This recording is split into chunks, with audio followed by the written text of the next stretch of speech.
Now, I know when we talk about the issue, um, some have been quick to point out that, well, SPS player staking will certainly help to curb bots and bot exploitation. And yes, I agree that SPS player staking, ideally and in theory, will certainly help to curb bot exploitation and farming. The challenge with that is we don't know when SPS player staking is going to arrive. It could be tomorrow, it could be next year. You just don't know, and it's not been published from an ETA or a time frame perspective when it'll be live in the game.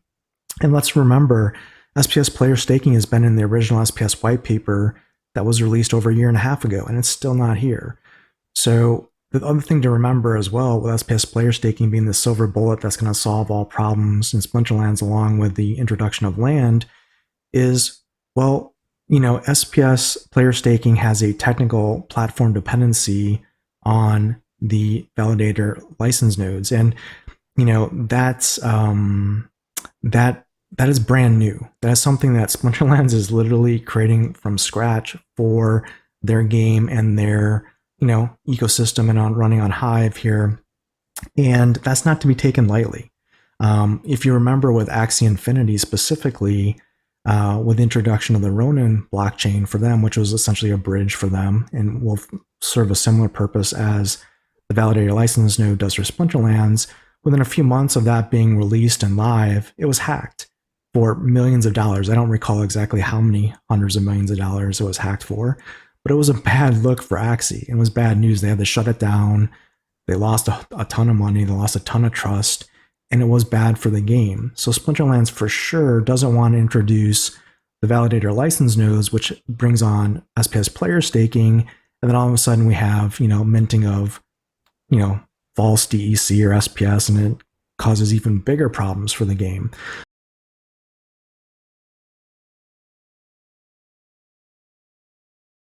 SPS reward delegation. How far is the progress to have SPS reward delegation as a feature inside of the Splinterlands website?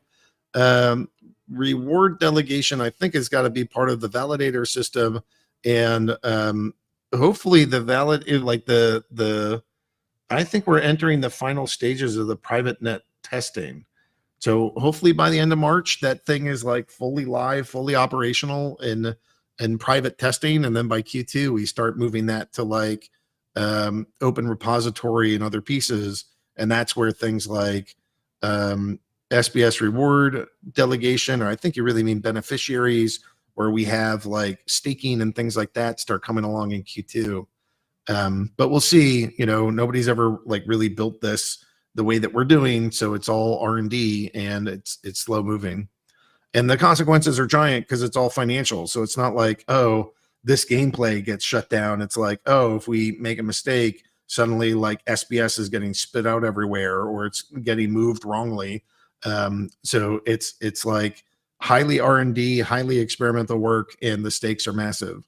So I can understand why the devs are being particularly attentive to details.